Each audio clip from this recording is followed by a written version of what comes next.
and that we will come together and with something, probably not a model, because most models people don't like.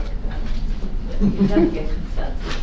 And we're not looking for consensus, because this follows sort of a Delphi format, but not looking for consensus, because I thought it'd be a little absurd to ask a group of diverse individuals to say, let's come together with one point of view. Let's come together with, that just won't work. So therefore, we don't, so we do want your opinions. We don't want your opinions, your experience to come together, and I think as some of you said, hopefully this will be innovative, this will be new, and this is something to bring back to all of your constituencies, whether it's within APA, within, everywhere else. Because we do anticipate publications and other products from this that will come about once we complete it. So for the first breakout will be by industry sector, which means the tables that you're sitting in, so that this group can stay where you are, and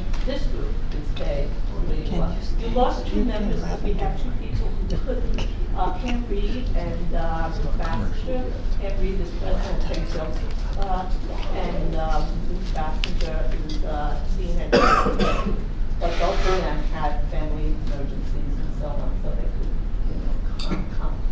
And so this group will stay. The group in the corner here will move to the far corner, right? No, we'll move right here. Right here. No, that one, right next to Oh, we are at this. Right, that's right. And then this corporate group will go to the far corner. yeah. And that for this first 45 minutes, it will be taped, but all the observers and the committee members will join and can participate. When you come back, you sit anywhere you want, as we said, within these four tables, and mix one another so that we have a mix and see. But we will all be talking together as a whole group. So the observers, if they can go around, they're not going to be participating in level, just observing.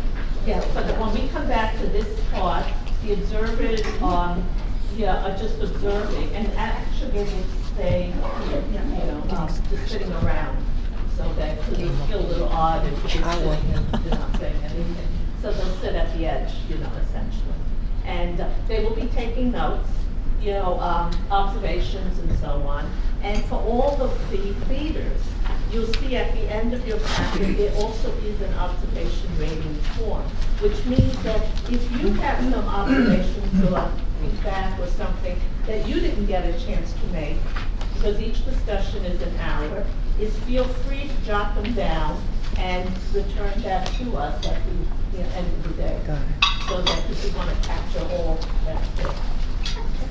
Okay, so for, why don't we move to the tables and bring your name tag with you. I'll be right back. Because we'll come back in a- You want some? Did you hear which table? We're staying here.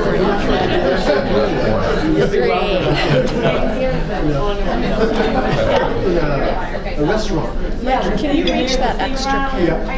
This one? Yes. Thank you. This one, Lynn, I could reach this one too. You brought your I own? usually bring my. Donna is in the right place. One comment is the question is what this section is your leadership different? It's in your depends on the context of the organization or industry in which you lead, and identify things that are important to lead in your sector. So have a dimension of diversity in the So I'm juggling the fact that I'm no longer in government. And I'm more morphing into this non-governmental role has proved challenging. Yeah.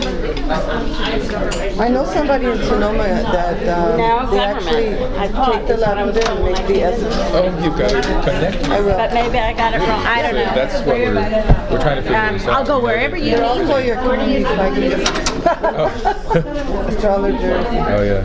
Well, we don't usually. I'm told we don't usually sell the lavender the first year, and it kind of comes out scraggly, and you have to shave it again, and then. Oh, you're just selling the flower, but this they make the oil. Plants are That's great. 500. And I live in Dayton, Ohio. Yeah. Diversity, it doesn't even begin to scratch the surface of my From out there. So I'm all these people, right? You're Native American. No, I'm Hawaiian. You're Hawaiian. Wow, that's great. You're one of the few. Not a lot of Hawaiians in Ohio or North Dakota, but we, as indigenous people, we kind of all share the same plate. Are we already recording? Yep. Okay.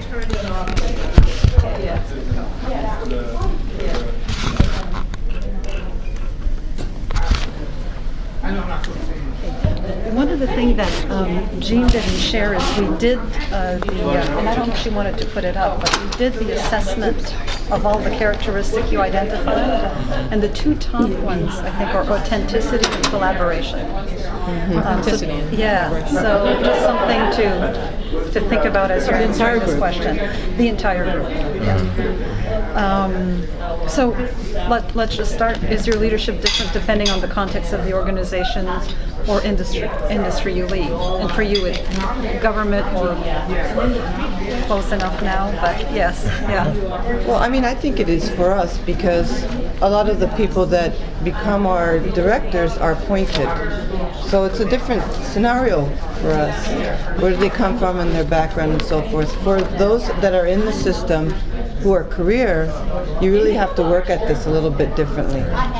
And you have to be much more flexible. And you have to incorporate other components that are outside of your realm of education. For example, I'm not there because I'm a psychologist. Yet being a psychologist helped me get there. Does that make sense?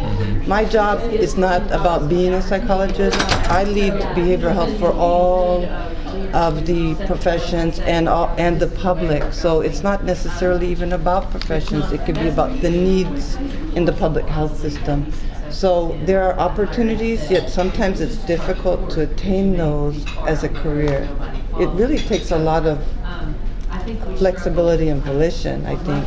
And to be able to look at something and say, there's something missing here, bring that forward and push really hard and see if it can happen, like bringing behavioral health to the Office of Minority Health. Nobody said, hey, can you bring behavioral health to the Office of Minority Health?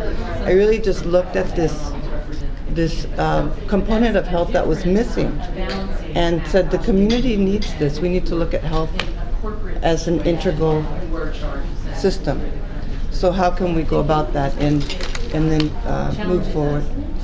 So there are opportunities, but sometimes they're not granted to you. You have to really make your way to them. Does that make sense? Yeah. And I would echo something that she said at the very beginning, which is that if you're in the government working in a position in Washington, leadership needs change according to the 4-year election cycle. You see, I'll speak of the State Department experience, although I've worked some with other organizations, other parts of the government. You'll see someone like George Shultz come in with more of a business focus and background, Colin Powell with his military training, Malin Albright with her academics. You see these people come in with a rich life experience that's molded in different settings, with different leadership styles that are reflective of those different settings. And so the first task for career folks is to try to read them. I mean, we do a fair amount of tea leaf reading. And figure out what motivates them, what is their style, and then how do you bridge that style with the organization that you are increasingly a leader of as you move up in the career service. It's not always easy. There's a lot of mental energy that goes into the first 6 months, I would say, of any new leadership, and then from there trying to make sure that the organization is singing to meet the needs of the direction that we're being given by a new leadership team. Some of those leaders, in my experience, have done a better job than others in dealing with diversity issues. I think, frankly, Hillary Clinton, I mean, not because I'm gay, but Hillary Clinton, because of who she is, I think has spoken to issues related to women's diversity and LGBT diversity in a very powerful way that has really allowed the career Foreign Service and the career Civil Services State Department to get it and to integrate those issues into our foreign policy constructs. No other secretary before that has had that same impact. And so that's just an example of how the issues that we're talking about, diversity and leadership, really can be empowered by political direction or not. You're really hitting it. I don't want to overtake this, but just to piggyback off what you're saying, 12 years ago I had the opportunity to work with Dr. Satcher, who was our Surgeon General at that time. And we were putting together mental health, race, ethnicity, and culture, the supplement to mental health, the first call of the Surgeon General ever to have taken place back in 1999. So you're right, who is at this seat is so important, because there's less kind of trying to selling of ideas. Like what I find that we do is we have to sell a lot of our ideas. Yeah. And, part of that is, like he said, the leadership comes in, they're appointed, they have the lay of the land. Also, who do they have as staff? And so we have to be there as directors or senior advisors to be able to pitch that and show how it's been successful and next steps. So you're absolutely right. If somebody's there that really understands you and understands the issues that you're passionate about, you're even luckier.